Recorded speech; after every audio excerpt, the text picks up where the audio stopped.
So welcome, Massimo. Thank you for being with us. It's a pleasure to be here. It'd be great if we be in person, maybe next year, as you said. But for now, let's see what we can do with this medium. So what I'd like to talk to you guys today is, in fact, what Stoic philosophy has to say helpful about a pandemic. Not directly. A lot of the Stoics did not really write about pandemics, although there were actually several of them did experience something like what we're going through, and as I'll explain in a minute. But there are some tools that Stoic philosophy provides in general to deal with adversity and setbacks that are particularly useful also in the middle of a situation like the one we're finding ourselves in. So first of all, we should acknowledge that pandemics, plagues, and things like that are not at all a new phenomenon, right? This is, I mean, we hear about the fact that this is a once in a century kind of thing, although that remains to be seen. But even once in a century, that means that there's been many occasions like this before. Other people have gone through these kind of hardships before. And in fact, right there, remembering, bringing to mind the fact that this is not a new situation, that other people have gone through it and have, some of them have survived and thrived and recovered from it. That actually in and of itself is a Stoic exercise, sometimes referred to as the view from above. Like, try to zoom out from our specific situation in the moment. We all get caught up into the specifics of what's happening right now. But, if you pause for a minute and zoom back and say, hey, actually, this stuff has happened to other people before, and a lot of people have coped with it, then it becomes a little bit easier to deal with it. In fact, several philosophers involved with Stoicism and also several writers have been through it. Let me give you just a small list. Socrates, back around 430 before the current era, survived a plague in Athens in the middle of the Peloponnesian War. And Socrates was, of course, a direct inspiration for much of Greek and Roman philosophy, including Stoicism. The Emperor Marcus Aurelius, who was a Stoic, handled what is known as the Antonine Plague that hit the Roman Empire from 165 to about 180 of the current era. That plague killed 4 to 5 million people, including eventually Marcus himself. But he had to deal with it not only at a personal level. He lost a brother, for instance, as a result of the plague, but he also had to deal with it as a leader of an entire empire. Skip forward to the Renaissance. Boccaccio wrote the Decameron while it was in the countryside outside of Florence, during the bubonic plague of 1348. Skip another couple of centuries, and Shakespeare wrote Romeo and Juliet while London's theaters were closed during the plague of 1593. Now, I'm giving you these examples not because I want to raise the bar too much. So, I don't want you to feel guilty if you don't go out and write the Decameron or Romeo and Juliet or become a Socrates or an emperor. But the point is, this kind of stuff has happened before, and some people have been able to not only to deal with it and sort of endure it, but in fact even thrive and even get things done that they wouldn't have been able to do otherwise, or not as easily. This also explains this notion that a lot of people in the past have been through pandemics and have written about pandemics. Also explains the popularity during our pandemic, during the COVID situation, of works of fiction like Albert Camus' The Plague, Jean-Paul Sartre's No Exit, Philip Roth's Nemesis, and Boccaccio's own Decameron. What do these books have in common? Well, they all talk about the plague from the point of view of different human beings and different human experiences. And it's always a good, as I said, psychologically good to go back to these books, because they are, even though they're fiction, they remind us of what happens to people under similar conditions, and we can sympathize or even empathize with those people because we're going through the same thing ourselves, and that gives comfort and makes us reflect more widely about our experiences. Now, specifically about Stoicism, I want to suggest that going through a plague or a pandemic or something like that is not very different from a kind of thing that happened very frequently in ancient times, and that several Stoic philosophers experienced directly, and that is being sent into exile.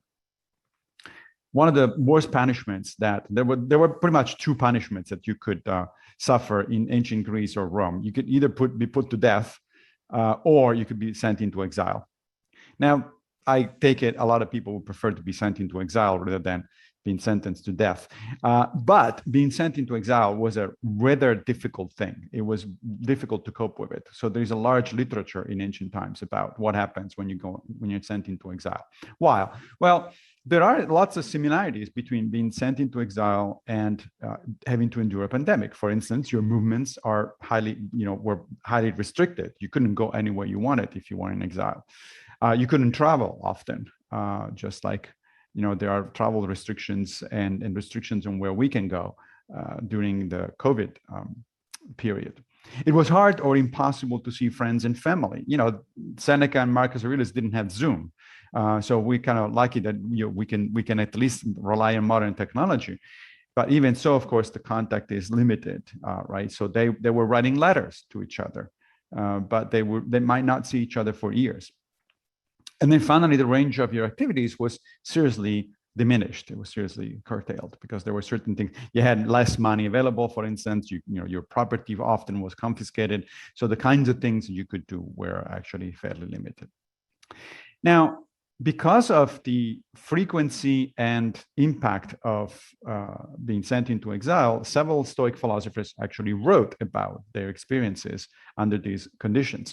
Seneca, who was a first century senator and imperial advisor to the Emperor Nero, was sent into exile by a previous emperor, Claudius, to the island of Corsica. Now, if you look up Corsica today, you'll see that it's a resort island, and it's like you can imagine, it's like, well, what's the big deal about being sent into exile to Corsica? It's just beautiful. But at the time, it was a pretty rugged place. It was not exactly what it is today. So he had a hard time there. Another Stoic philosopher, first century Stoic philosopher, Musonius Rufus, was sent into exile twice by two different emperors, Nero and Vespasian. And on one occasion, he was sent to a little Aegean island called Gyaros in Greece. And he described that island as being, quote, harsh and devoid of human culture. In fact, that island has been used to send political dissidents in exile for like centuries, all the way up until the 1970s, when in Greece there was a regime of military regime, and political dissidents were sent to Gyara even then. Epictetus, who was another late first century, early second century Stoic philosopher, and in fact was a student of Musonius, was also sent into exile by yet another emperor, Domitian. You might wonder why all these emperors were sending Stoics into exile. And the reason is that philosophers in general, but Stoics in particular, had this nasty habit of, as we would say today, speaking truth to power. And power usually doesn't like to be spoken truth to. And so some of these people were killed, in fact, and others were sent into exile. Now, in the case of Epictetus, things actually went pretty well because he was sent to Nicopolis in northwestern Greece, where he actually reestablished his school, and that school became one of the most famous of antiquity. And so there is another example: somebody actually, making lemonade out of lemons, basically, and having been able to flourish under conditions of adversity. Now, for the rest of the time that we have, I'd like to focus on two particular Stoic philosophers, Seneca and Epictetus, and especially Seneca, because he writes a lot about exile. In fact, he wrote 3 letters of consolation to two friends and one to his mother, Helvia. And I'm going to talk to you about the letter that Seneca wrote to his mother, because it is particularly interesting and touching. And it is about consoling her for his situation, right? So she was distraught because Seneca had been sent into exile, and he was there alone without family and friends and so on and so forth. And so she was distraught by it. And so here's what Seneca writes to his mother, Helvia. He says, early on in the letter, he starts out by reminding her that she herself has actually suffered quite a bit in life, and that such suffering had prepared her to withstand new blows that fortune might bring to her, including her son being sent into exile. So he writes, and I quote, "Let those whose minds have been enervated by a long period of happiness weep and lament for many days and faint away on receiving the slightest blow. But those whose years have all been passed amid catastrophes should bear the severest losses with brave and unyielding patience." So he's basically said, look, your life has actually prepared you to withstand adversity. This is what you're a courageous woman. You can do this. You can get through this. He tells his mother that what she has suffered in the past has prepared her because she has learned from her experiences. You know, we often say that people become older and therefore become wiser. That doesn't follow. You can become older and not being an iota wiser than you were when you were younger. You become wiser not just because you age and you accumulate experience, but because you reflect on those experiences. You try to learn from those experiences. If you don't, then you don't become wiser at all. But Seneca says to his mother, "You have gained nothing by so many misfortunes if you have not learned how to suffer." So one of the things that you do learn is that, misfortunes happen, setbacks happen, stuff that we don't like happens, and we have to deal with it. Now, Seneca then writes about his general take on adversity as a Stoic, and he basically launches into a mini lesson in Stoic philosophy, which is kind of the point of the letter that he's writing to his mother. And he says, external circumstances have very little importance either for good or for evil. The wise person is neither elated by prosperity nor depressed by adversity, for they have always endeavored to depend chiefly upon themselves and to derive all their joys from themselves. What Seneca is saying there is that happiness, in a sense, it's an inside job, meaning that it comes from within, not from without. Sure, external circumstances can be, setting us back, and they can be difficult to deal with, or on the contrary, things might go well and, they may be pleasant. But ultimately, it is your attitude about those circumstances that really makes a difference. And there is actually some interesting evidence from modern psychology that backs up Seneca's point.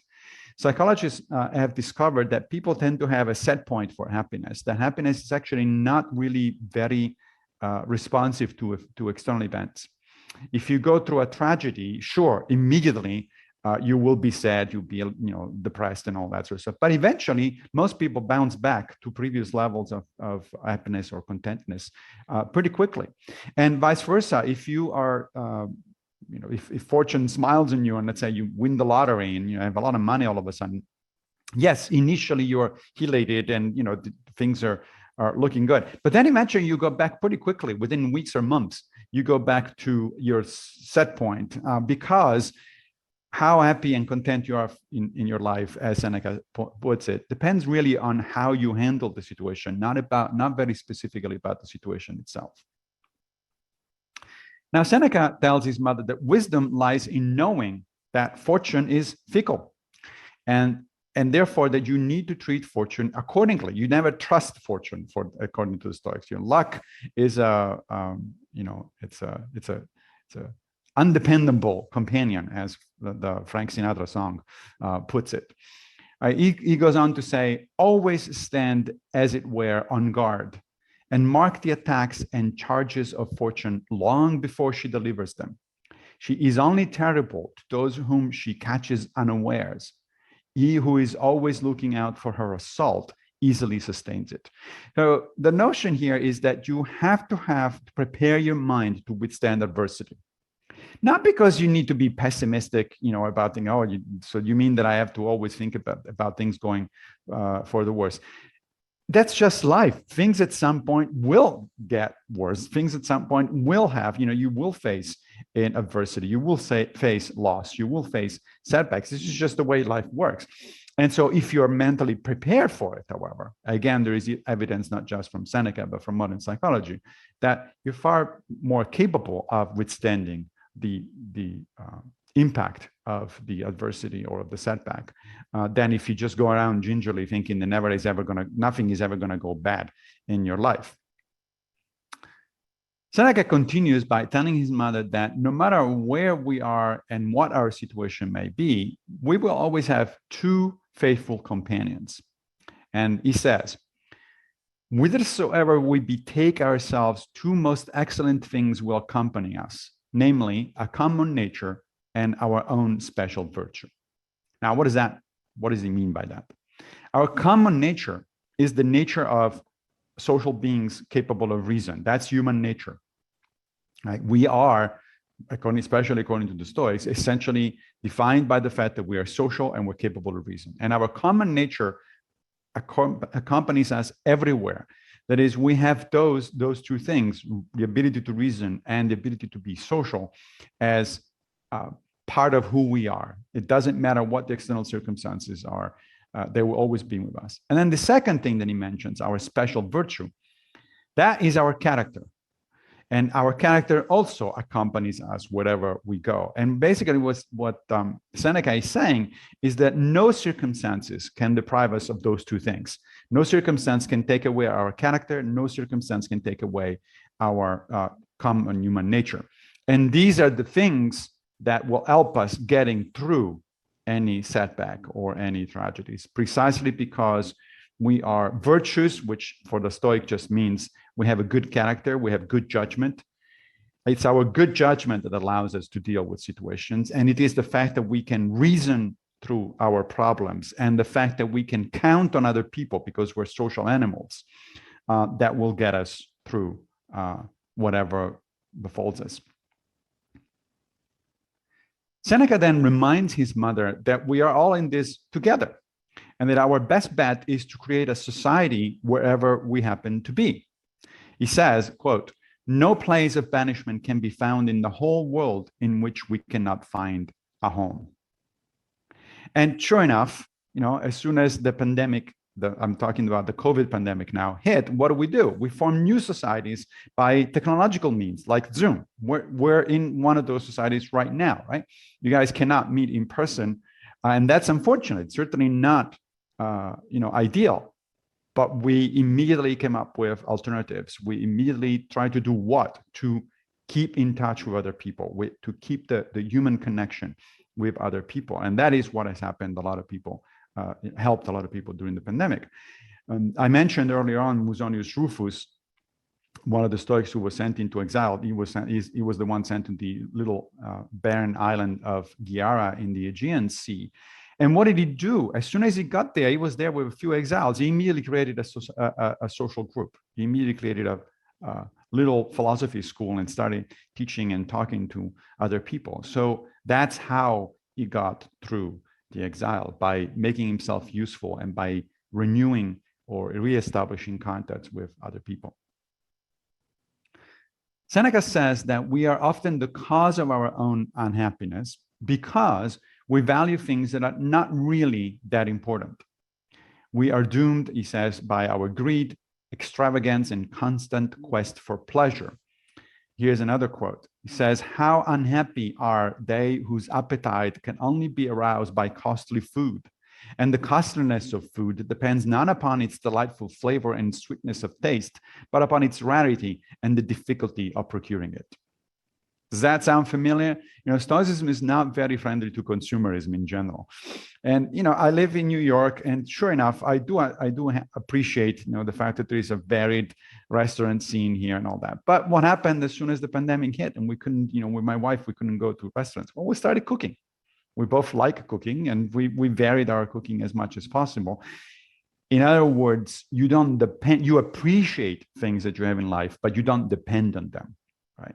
One of the reasons to live in New York certainly is because there is such a varied, culinary culture scene, musical scene, etc. But if that's not available because there are special circumstances, then you don't focus on what you're missing.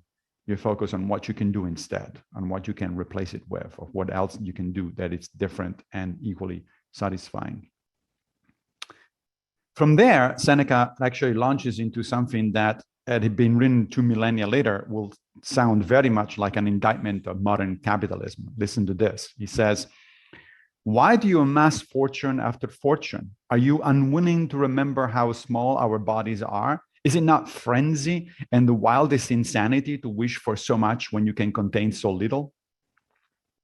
And then he goes back to his main theme of how to stand adversity. He says to his mother, the harder these things are to bear, the more virtue you must summon to your aid, and the more bravely you must struggle, as it were, with an enemy whom you know well and whom you have already often conquered. And then finally, he concludes his letter of consolation, remember, to his mother in a kind of an uplifting fashion. He says, I am as joyous and cheerful as in my best days. Indeed, these days are my best, because my mind is relieved from all pressure of business and is at leisure to attend to its own affairs. And at one time amuses itself with lighter studies, at another eagerly presses its inquiries into its own nature and that of the universe. So basically what he's saying is, you know, it may be bad to be in exile, but I don't have all these people that want all these chunks of my time that bother me all the time. I can actually have time to sit down and read. I have time to sit down and write. I have time to do things that I actually postponed and wanted to do for a long time. And then finally, since I'm on my own, I have a little bit more peace of mind. I actually get to do them.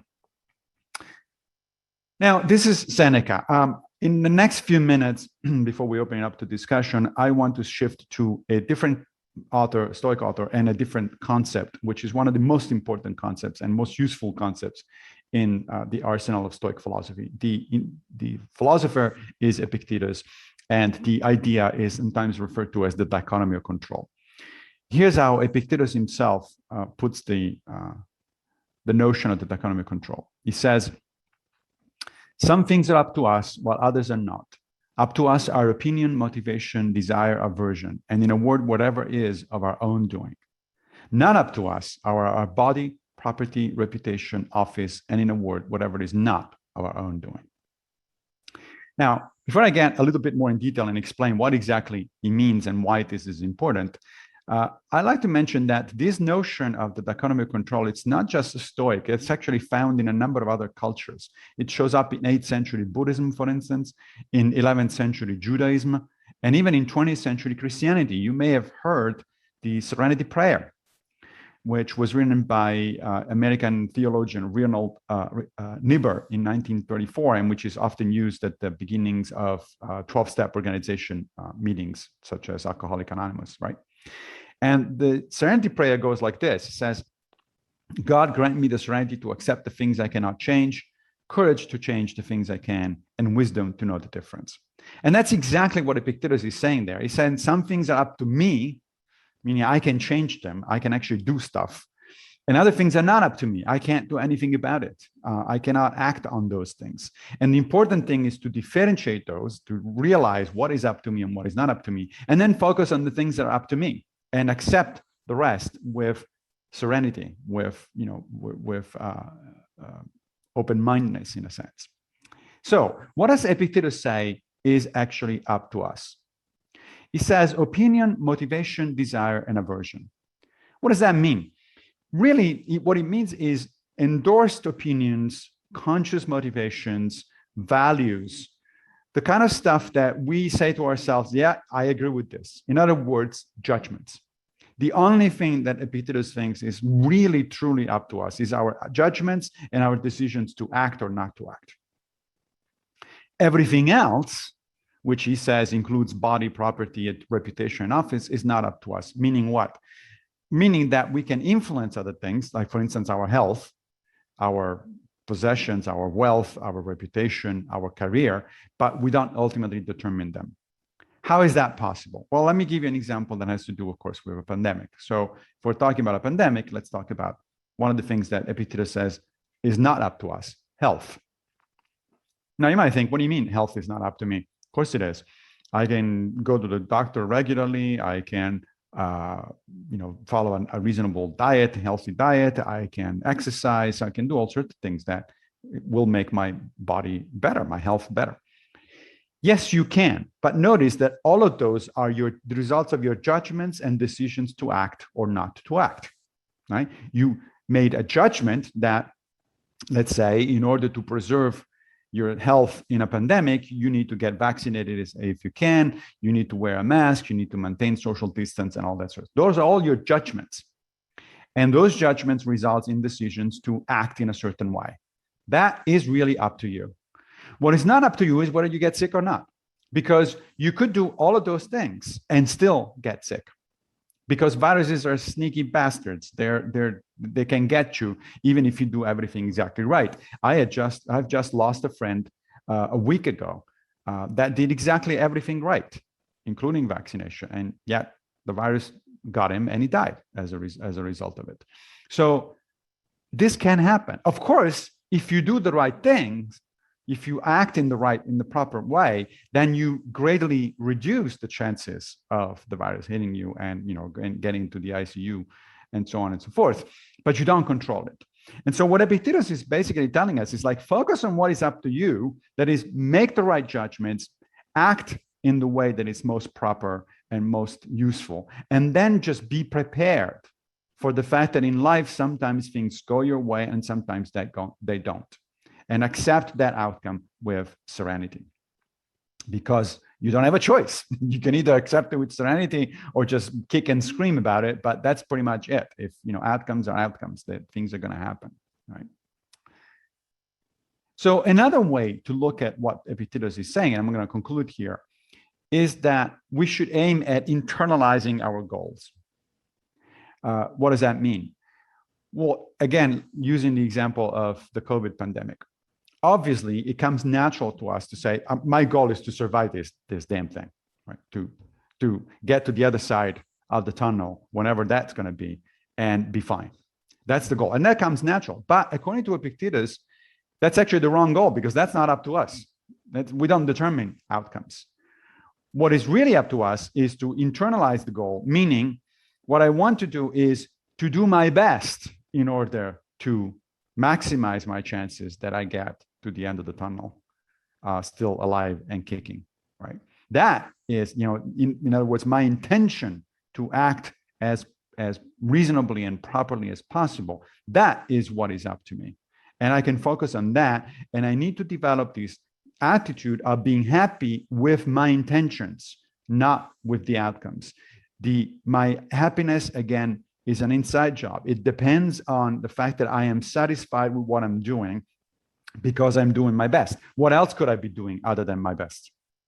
I cannot blame myself if things go badly, even though I've done my best, because I've done my best. That's it. That's the end of the story. So reorient our goals, reorient our hopes and desires to the internal decision-making process rather than to the external outcomes. And that is, of course, also the best way to maximize the chances that the external outcomes actually do go the way in which we prefer. Thanks very much for listening. Thank you so much, Massimo. Now, of course, I'd like to take some questions. And Joan can pick out people. If you want to make a comment, put it in the chat or hit the raise hand function on the reactions button on the bottom, and Joan will be able to see you and pick that out.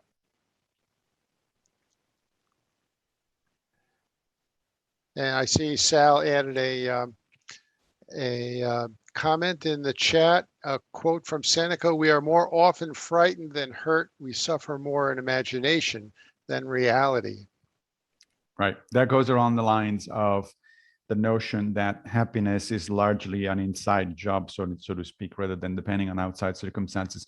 Now, of course, as I said before, that shouldn't be interpreted as saying that outside circumstances are irrelevant. That outside life is made of outside circumstances, right?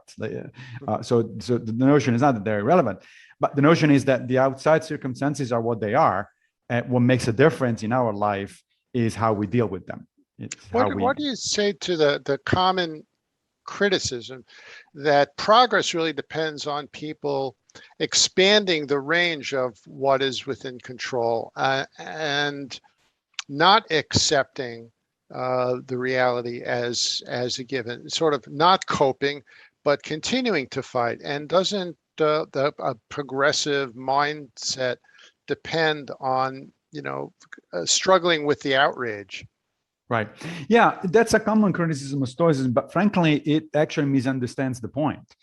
Because the point isn't just like, well, I'm sorry, I mean, the circumstances are irrelevant. I'm going to stand back and whatever happens, happens. That isn't the notion.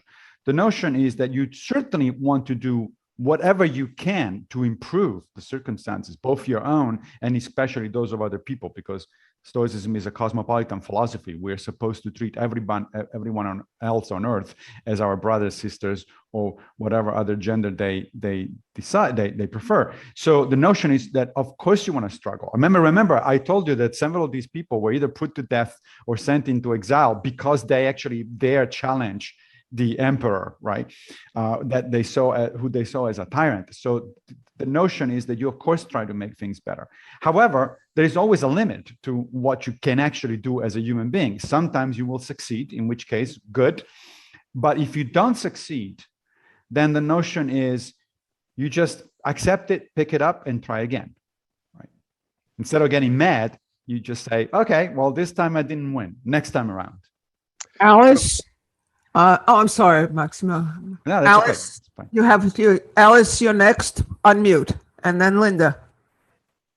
A specific situation. I was wondering how you deal with it, because I have a lot of trouble watching the news and things like the New Yorkers may be able to carry guns soon, abortion rights may be gone, and things like that. What do you say to yourself after you watch the news? Yeah, that's a great question. I actually suggest to my students, I advise my students not to watch that many news or read that many things. Now, of course, you do want to stay informed about what happens in the world, especially in your own community. So to some extent, you have to kind of keep up with it. But a lot of us, sort of liberal, progressive kinds of people, we kind of get obsessed with the news. I used to listen to NPR every morning and then every night, and then read the New York Times, and then reading the Nation, and reading this and that and the other, and then at the end of the day, you get depressed because most of the news are not good. Not only you get depressed, but again, you also cannot really do much about it. So you read, let's say, an article like the one you're talking about, oh well, maybe guns are going to be able, people are going to be able to carry open guns in New York soon. So you get upset. Well, can you actually do anything about it? If it's not an actionable piece of news, then you should probably set it aside. In this particular case, it's not actionable. There's nothing you can do because this is a result of the Supreme Court. Of course, the next time around, when it comes to elections, let's say, then you can do something about it. You can campaign for politicians that are in favor of gun control. You can give money to causes that deal with gun control. So listen less to news and act more on the parts of those news that really upset you, right? So if there is something that upset you, instead of getting more and more detail and listening to it in a passive fashion, because then at the end of the day, you can't do much about it and you just get upset, make a note and say, okay, this pissed me off, so I'm going to send money to an anti-gun lobby or to a politician that opposes these kind of things. So pick battles more than listen to things or read things. Again, within limits. The suggestion here is not to ignore the news entirely. It's just to pare it down and to go on a diet in a sense, because when we overdo it on news, then the result is simply that we get depressed and frustrated, and that's not conducive to a good quality of life, and it's also not useful. You're not getting anything done when you're depressed. Linda, unmute, and you're the next question. Hi, Massimo. Thank you Hi. so much for coming back. I think my question sort of piggybacks on what Alice said. What I see is kind of what I define as the siege mentality, that people are always expecting the worst to happen, even when there's no sign of it. And I'm not talking about, the pandemic, but I think the pandemic kind of caused, friends, relatives that I know who are immediately get emotional when you just start talking about something, and the worst is going to happen, and we have no control over anything. And So Stoicism obviously addresses this sort of thing, but can you speak a little bit more about how to talk to someone who's feeling that way? Well, yeah, you make a good point, and in a sense, the answer is very similar to the one that I just gave a minute ago, right? That is like detach yourself a little bit. But again, I want to be clear what I mean when I say detach. Detach doesn't mean don't care, don't give a crap about stuff. For the Stoics, we have a duty to care about other people and about society at large. We have a duty to do something in order to make the world a better place. What we don't have is a duty to pay attention to every single detail of what's going on, because that becomes overwhelming and that becomes paralyzing. That generates that kind of attitude that you're talking about. Is like, oh my gosh, everything is going bad. So what am I doing here, right? And that leads often to paralysis and possibly even to nihilism, because say, well, okay, that's it. I give up, right? There's nothing I can do. So my friend and co-author Greg Lopez, for instance, is the co-author of the first book that I put into the chat, the Handbook for New Stoics. What he does, he's very politically active, but he decided years ago that the best way to be politically active is at a local level. That is, in terms of national issues, sure, of course, you go and vote, no question about it. That's I think a duty as a citizen of a democratic nation. You need to go and vote, and occasionally, send money to national level politician. But your influence, your impact on national level elections and issues is negligible. It's very tiny, and yet we tend to focus on those because those are the big pictures, right? Instead, what Greg has done is to focus to use his money and time that he can devote to political issues at a local level. So he writes to very local level politicians, he interacts with them, he calls them constantly, develops relationships with them, he gives money to them. Why? Because you can be much more effective. If you're talking about like a borough level or a local administrative level, now we're talking about only a few thousand people who are going to go and vote at the election, and your vote really will make a difference. Your money really will make a difference. And in fact, he's been able to actually help some of these people even craft legislation at a local level. And let's not forget, of course, that all national politicians, at least of them, come from the local level. I mean, you start local and then eventually you make it to the national stage, with some exceptions, of course. So my suggestion would be to cut a lot of the noise out. Again, not because you don't care, but because when the noise becomes overwhelming, that becomes paralyzing, and therefore it's self-defeating. Focus instead on a few things that you really care about, especially at the local level. Try to maximize your impact. Focus on things where your agency is maximized, when you can actually make a difference. And the rest, I mean, it's a large society. We'll take care of it, but you don't have to do everything. Frank, if you unmute, and you're up next, Frank. First of all, thank you so much for your very enlightening and interesting talk. I learned a tremendous amount, and I already had some background in this, but I learned a lot from you. I was wondering if you could talk about why Stoicism eventually fell out of fashion in the ancient world, only to be rediscovered in modern times, more by the cognitive psychology movement and some of the other psychological movements. And maybe just talk briefly about any of the criticisms of Stoic philosophy, the main ones by philosophers, psychologists, and in your opinion, do they have any merit? Yeah, that's a good question. It's actually more than one question, but they're all good. So why did Stoicism sort of tapered off as a philosophy of life? Pretty much in by the end of the 2nd century, early 3rd century. Well, I think for the same reason that every other Hellenistic philosophy died out, Epicureanism, Aristotelianism, Platonism, and so on. That's the rise of Christianity and the fall of the Roman Empire eventually. Stoicism was one of the two major philosophies. The other one was Epicureanism, that was very common among the Romans. And the rise of Christianity really undermined all of these.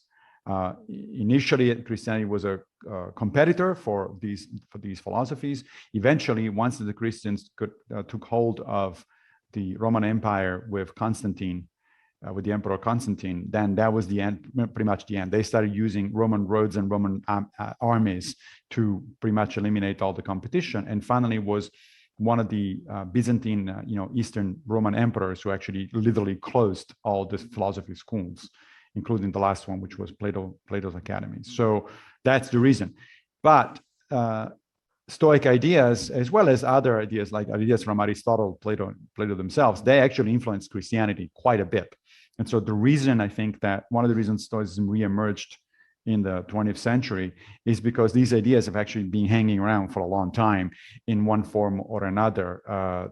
All of the early Christian fathers were very familiar with Stoic writings, and they engaged with Stoic writings directly. There was a lot in Stoicism that Christianity absorbed.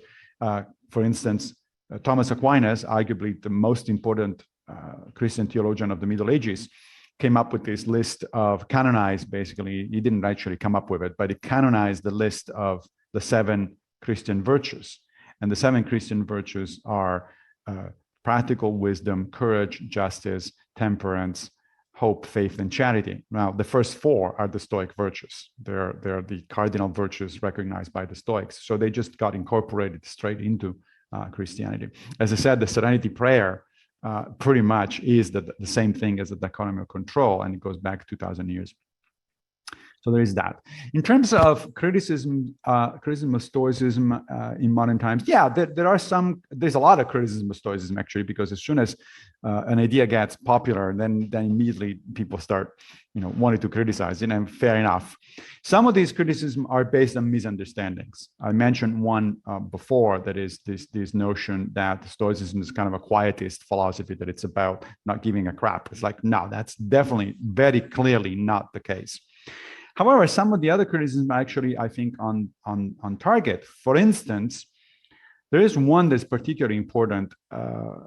Epictetus, in 2 or 3 places in the Discourses and the Enchiridion, which are the 2 books that summarize his teachings, he says something on the lines of, remember that when you kiss goodnight to your wife or your child, remember that they are human beings and therefore mortals.